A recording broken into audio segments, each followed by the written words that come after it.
give another round of applause to Joe Wanke, please.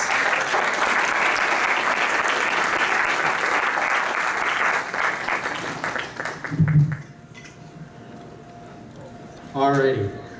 Our next speaker is Teresa MacBain.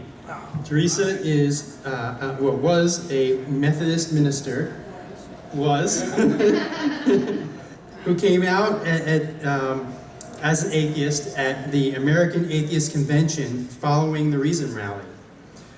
Teresa is a graduate of the Clergy Project. Since then, she has become a rising star in our community and received the 2013 American Atheist of the Year Award. She has served as the communications director for American Atheists and has recently started working with the Humanist Chaplaincy at Harvard. Please welcome Teresa MacBain.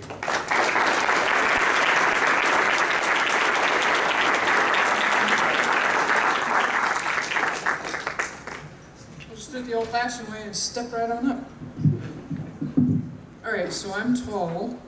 We'll see how this works. I may have to pull the microphone off and do it Jerry DeWitt style. Where's Jerry? Is he in here? Yeah, he was going to come in here. Which is, by the way, he's my brother. As a Clergy Project member, some have affectionately said we are the Barbie and Ken of the Clergy Project. Since I'm taller than him, was Ken shorter than Barbie? Well, either way, with heels, probably so. All right, let me get my technology going. There we are.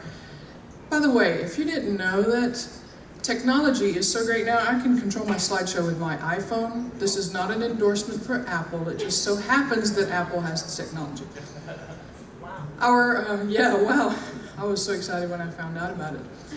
Our last speaker ended by talking about community and about authentic community, which is interesting that it ties right into what I'm going to be speaking to you about, which is how, as a movement, do we develop the social infrastructure, which we call community, that's necessary for us to move forward as atheists, as humanists, so that we do the very, very important things of activism, of speaking out, of getting the normalization and equal rights of atheists and humanists and free thinkers. But we move a bit beyond that, where we begin to connect and unite and develop our own social bonds. I can't tell you how many times I've spoken to at conferences in different places as a former pastor, and people come up to me and say, we are definitely atheists, we are definitely free thinkers, but we miss that type of connection. Is that just something that church does? Well, yes, church does do that, but it's not exclusive. It is a social construct. It is something that as people, as human beings, that we desire, that we want. So for just a minute, I'm going to take you back in time to the story of the Wizard of Oz. You guys ever heard that one? You've heard of the Wizard of Oz? How many of you were around when the book was first written?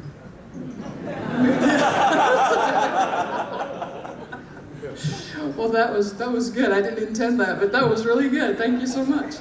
The Wizard of Oz growing up for me was it was a wonderful movie. If you've seen the original, you know that the very beginning of the movie starts out in black and white. You've got the Wicked Witch and Dorothy, and she gets caught up in the tornado and she drops down on top of a witch, by the way, in Munchkin Land. And all of a sudden, when the little munchkins come and they start running around, an amazing thing happens. And you have to think back. I know some of you guys are older and you can't imagine black and white TV.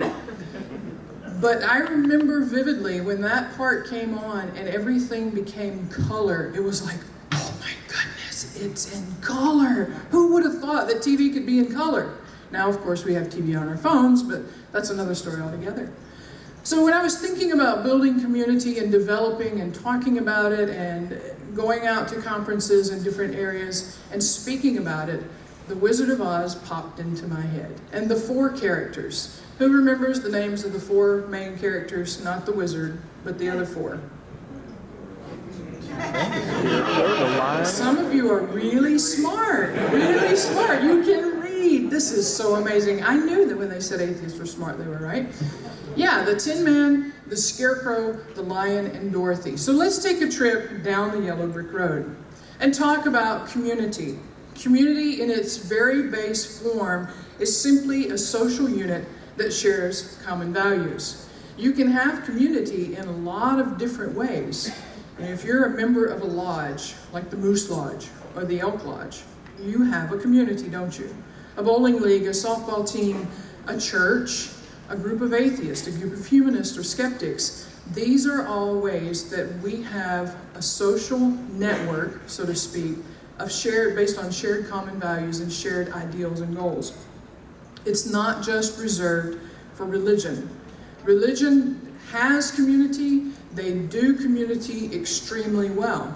This is why I've also heard from people that have told me, I'm an atheist, or I'm a humanist, or I'm a skeptic, but I miss it so much that I go to a church outside of my town and I attend and never tell anybody who I am, just because I miss that kind of connection.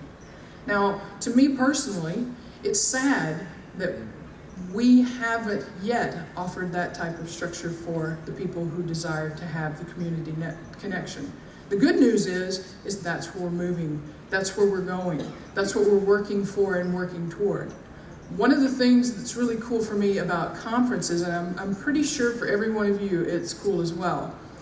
I mean, it's cool to come out and see the speakers, but heck, we're just the speakers, right? The cool thing is to come into the building and to see this person I know, and they come up and they give you a big hug around the neck, or this person or that person, and you sit and you have a drink or a cup of coffee and you talk. I mean, isn't that about the coolest thing about the conferences? Yeah, it is absolutely cool. Why? Because we are a community. We live all over the world, but when we come together, we've missed each other, and we want to share those things with each other. So community is a social network. It is a social structure that's based on shared values. So the first guy that we see on our yellow brick road is the Tinman. The Tinman always needed a heart. He thought that he had to have a heart. And when we talk about building community, this is the first place that we need to look as well. We need to go to the doctor, to the cardiologist, and say, hello, I'm an atheist. Can you please check to see if I have a heart? Chances are he's going to say yes. If you happen to be if you happen to be the doctor, you have two hearts. And that really probably would be an added bonus for building community. Yeah, all the Whovians out there going, yeah, she's geeky like me, this is cool. The Tinman reminds us that caring for each other is the cornerstone of building our community. That we care for each other, that we look away from ourselves long enough to notice that the people who we're in relationship with may have needs, do have needs, financial needs, emotional needs, family needs, needs of support. And our community is doing very, very well at this. Some groups that you may know or may not know about, Clergy Project. That's a group that has been instrumental for me and for many others, over 500 clergy persons now, as they have worked through this extremely difficult journey from faith to non-belief. Recovering from Religion as well works as a support network for people who are not clergy persons, as they struggle with those same issues. The Secular Therapy Project has, I read the news recently, they worked with their 1,000th client, say that fast. That's 1,000 people who have needed a counselor that they could go to that was a secular counselor that would not offer them any type of religious strings attached, but work with them through the issues that they have in a solid, scientific, logical, emotional manner.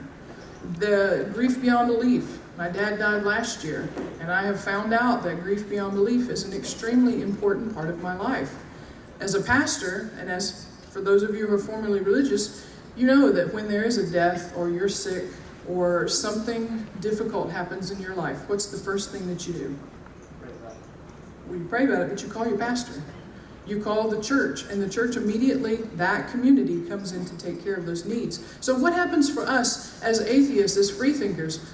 Who are we going to call? Not Ghostbusters, don't even say that. Where do we go to? How do we deal with that? Well, these support networks are already in existence, but there are many, many more that we need to work to develop. That's why heart, to me, is the cornerstone of building community. The Tinman tells us also that we have to put up with each other, which is the hardest part of being in community. We can't pick on each other. Now, this doesn't mean that we can't disagree with each other, but it means that when we are in a community and we want to build a community and we want that unity of the common shared values to speak louder than our words at times, we can't be constantly picking and fighting and arguing with each other all the time. Now, I grew up in a big family. I've been married. There's my hubby right back there. I've been married 27 years next week. Trust me. Yes. Trust me. If within a family unit and in a marriage, which are probably the closest relationships you have, putting up with each other is a big, big slice of the pie, isn't it? All the married people are going, leave it to the husband to steal the show back there. Thanks a lot, sweetheart. I'm taking back that anniversary present, by the way. We put up with each other. We don't pick each other. We care for each other. We try to work out our differences as adults instead of constantly nitpicking. And again, if you've ever been in a relationship of any kind for very long, it's much easier to do the nitpicking, arguing type of thing than to compromise and to work out things as an adult. If you're like me, you want to dig in your heels because I'm right.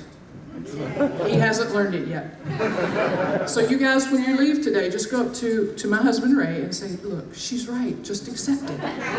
Help me out, okay, you guys? Help me out. The Scarecrow was always the one that I felt I identified with most.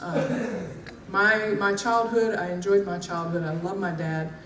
But my dad, in his own way, being an old school kind of guy, he felt the best way for me to be the best I could be was to never encourage me in what I was doing.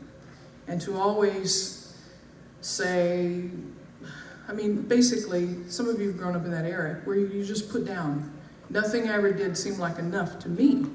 Now, I've talked to my dad about this a lot, and he said, well, that's what I thought was the best thing because I could see so much in you. But to me as a child, I always felt like I was a big dummy that would never amount to anything. So the Scarecrow was my hero. If I only had a brain, then I could do something. Then I would be smart. Then I could go somewhere and make a difference in this world. I found out a few years ago, all I had to do was become an atheist, and then I could make a difference in the world. Yeah. The Bible is, and yes, I'm a preacher, so I have to quote the Bible at least one time. The Bible has a lot of things that we disagree with, and we will all agree on that. But there's one analogy in the New Testament that really, really points to the truth of community building. That's where, forgive me for a short theology lesson. In the New Testament, Paul tells the church that they're like a body. And as a body has many parts, every one of them has to be involved in the process in order for the body to work in a 100% effective manner. It's the same, it's just a community principle. It's nothing more than that. Every single person that's here, every single person that's across the world that is a free thinker is as important than anybody. I am no important than you are. Margaret's no important than any of us. We're all equals in this. Just because I have a big mouth and I can tell jokes and I stand up here and talk to you, that doesn't make me anything special. It makes all of us special. Because this gentleman here that's running the camera, you better be glad he's doing it and not me. Because I would be the one, zoom in, zoom out, zoom in, oh, move over. And you'd be sick. You'd have, just issues with it before it was over with. But the point is that within a community, we recognize that. We're willing to do the hard work and say, okay, I'm not a conference speaker. I can't run a camera. I can't run sound. Well, what in the world? What good am I?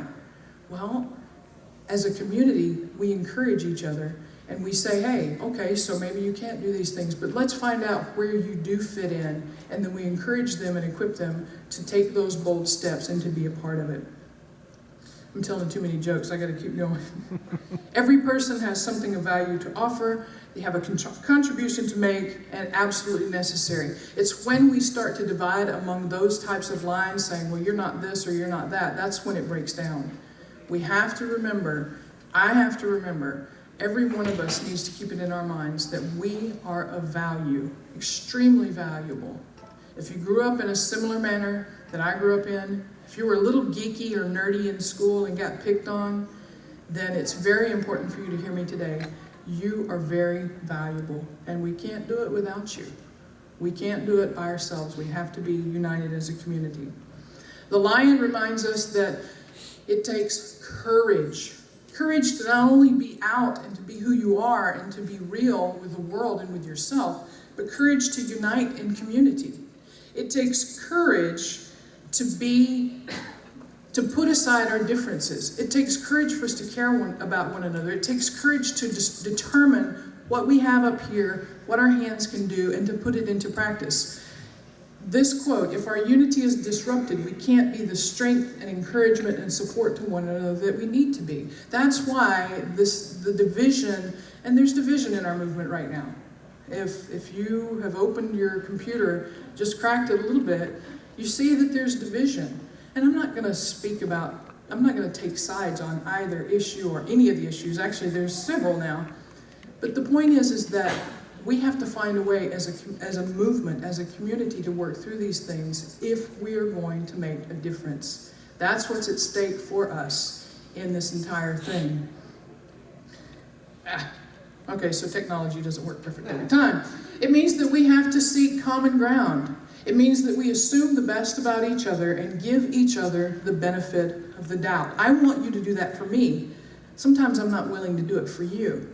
But we need to move past that point to where we work together as adults. We give each other the benefit of the doubt. We say, okay, maybe I don't know exactly where that person's coming from. If you've had a crappy day and you meet somebody and they've had a crappy day, I guarantee your conversation's going to be crappy. That's all you've got to give each other, right? If we can just take that adult step and step back a minute and go, okay, well, let me think through this. What did they bring with them into the conversation? It helps. It's not the end-all, be-all solution, but it's one of the steps that we work through with that. It means that we acknowledge, oh my goodness, I hate this one so much. Husband, leave the room, please. It means we acknowledge the possibility that we could actually be wrong about something. At least once in your life, maybe. For me, maybe once, yeah.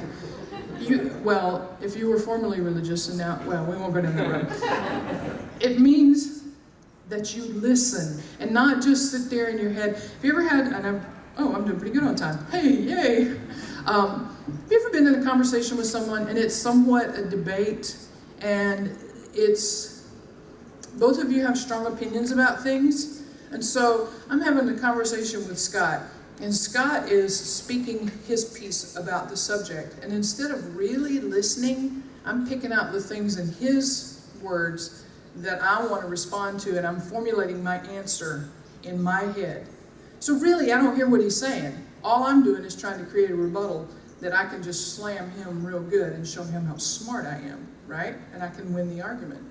When we listen to each other, we actively listen, where we allow the other person to speak openly and honestly and attempt, if you're a thinker like me, it's hard to do, but you attempt to allow your mind to fully engage with what that person is saying, and they fully engage with what you're saying. As a community, this is where we are. This is what we need to be doing, and I know it does happen some, which is something that you guys can be proud of. I've heard it going on out there. I've heard it at different conferences, in different conversations in places I've been, but we need to work on these things as a community, as a movement, so that, again, our end result is so that we can make a difference in the world that we live in. Come on, technology. Unity, it doesn't mean that you never have a disagreement. It means that you handle the disagreements in an appropriate fashion. A good friend of mine always tells me that we can disagree without being disagreeable. Does it mean that we will never raise our voices? Well, no, it doesn't mean that. Emotion always gets involved in the picture. But it does mean that we can have a disagreement without resorting to terror tactics. It means that we can work things out together. It may mean that Margaret and I have a disagreement, and she has a very strong opinion and most likely is partially right, and I have a very strong opinion and I'm most likely partially right, and we're both strong women, and we're passionate, it may mean that we just need to say, okay, let's walk away. Let's cool down. Let's readdress this when we both have a little bit, our head is on our shoulders just a little bit better. And that's tough to do. If you've ever tried to do it, it's extremely tough because I really want you to see what I have to say and that I'm right. Well, go back to the previous slide. Okay, so we'll keep going.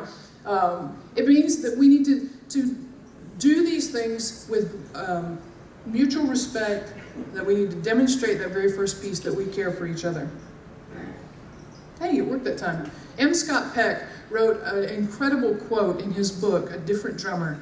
He says, there can be no vulnerability without risk. There can be no community without vulnerability. There can be no peace and ultimately no life without community. Again, this isn't a religious construct.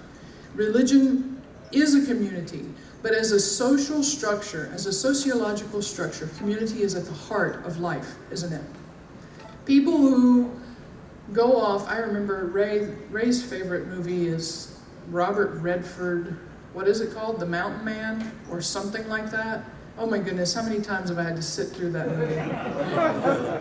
It's about some city slicker from the East Coast in the 1800s who gets tired of the rat race, and he moves to Colorado and lives in the mountains all by himself and grows this beard down to here, and he hasn't bathed in years, and oh my goodness. We look at that as human beings sitting here and say, that's not normative, is it? That's not the norm for us. The norm is that we gather together in community. And so the question is how do we do that as free thinkers? How do we create that among ourselves so that we are stronger, so that we are more united, that we make a difference, and our technology works? All right, can you click me to the next screen? Oh, just hit close. All right, so note to self, when you use an iPad and an iPhone, make sure you turn off all your notifications. Finally, Dorothy comes along and she tells us the sad, sad news that all these things take an enormous amount of work. And even if you work on it for years and years, you still haven't gotten it all figured out yet. It takes time, it takes effort, it takes a commitment to care for one another. It takes a commitment that through that caring we encourage one another to determine where the skills are, where the abilities are, where that valuable piece of every person is that can be offered toward this community. It takes work to do that. It takes work to put aside our differences, acknowledge that we may be wrong, even walk away from a heated discussion in order to preserve relationship and to preserve community. These are the parts and pieces that build our community and make it strong. Dorothy tells us that we have to see the need, that we have to meet the need, that we have to be creative and innovative. It can't just be the same old way it's always been. Now, Jerry can attest to this as well as I can, and some of you as well. The hardest thing about being a pastor was being in a church where you had youthful innovation, you could see the signs of the times and the way things were changing, and you try something and they say, well, we've never done it that way before. You're stopped at a dead still. Am I right, Jerry? Yeah. Darwin. Yeah, Darwin, that's exactly right. I need to practice my Jerry. I like that Darwin things. You guys do that, okay? I'll give you the finger. Wait, no, never mind. That is the hardest thing for us, is we have to try to think outside the box and be creative. It means that we have to try things, even if we're not certain that they're going to succeed. We have to be willing to go through a process of trial and error. Sometimes succeeding, a lot of times failing. But what do you think you learn more from, success or failure? No, failure. Failure. How many people want to fail? I don't. But the reality is that's where we learn, and that's where we grow more, is when we're willing to take the risk, we fail, we get up again, we try again, and we keep doing it until we get it right, right? Now finally, I just want to talk to you for 1 second about the Humanist Community Project at Harvard. I'm the director of the project. It is brand new. It's the first time for anything like this, and guess what? It is to help local groups, local folks like you guys, like myself, develop and build these types of communities in your area. It's not something that's going to come to your area and say, okay, Brian, your group wants it, here is the formula, and you must follow it verbatim, and that's how it is. No, it's where we come to your area, we talk to your leaders, we assess what your needs are, and then say, what do you want this to look like, and begin to give you the support, the training, the resources, and the encouragement, consultation, the things that are necessary in order to build a strong, thriving community within humanist groups. When we have our conferences, the conferences are terrific. We see each other every time we go. It's like a conference circuit. You see everybody you know. But when it comes time to come home and to settle down and you're in your community, that's where I hear people say, and I go to this or I go to that, but where do I go when I have grief? Where do I go when my kid's just getting in trouble all the time? You know, when I'm sick and in the hospital, I can't call the chaplain to come see me or the pastor. So who do I turn to? Where do I find that necessary life support, so to speak? It's found in community. And that's what we're doing. If you want to know more about it, I won't spend a lot of time on it up here now. Just ask me later. I'll chat with you. I'll give you my card. So, nope, I'm doing good. It's not here, but it's up there. So the heart reminds us. The Tinman says we have to care about each other. The Scarecrow tells us that we have to be willing to explore, discover, learn, and identify who we are and what we have to offer. The Lion tells us to be courageous, not just coming out and standing up for who we are, but standing for community and standing for unity and being courageous to do the difficult things that it takes to establish it. And finally, Dorothy says, put your hands to work. Give, share, offer, build, and grow. That's what community is. It's easy to talk about, but it's difficult to do. But I think that's where we are in the free thought movement. I think this is our next step. And with everything that's going on right now, with Dave Silverman and with AHA and with all the other pieces to the puzzle, this one fits. And in my personal opinion, it's what's going to make us complete. It's going to make us whole, and we're going to be very well-rounded. And the world is going to have to stand up and say, okay, so they're in my community, they're doing this. Maybe there's something about that. Maybe we should take another look at it. At least that's the hope for it. So thank you for giving me your time, Brian. Organizers, you've done a great job. You guys should really pat them on the back because it's a lot of work to put on a conference. And I appreciate it. 2 years in a row. Thank you, guys.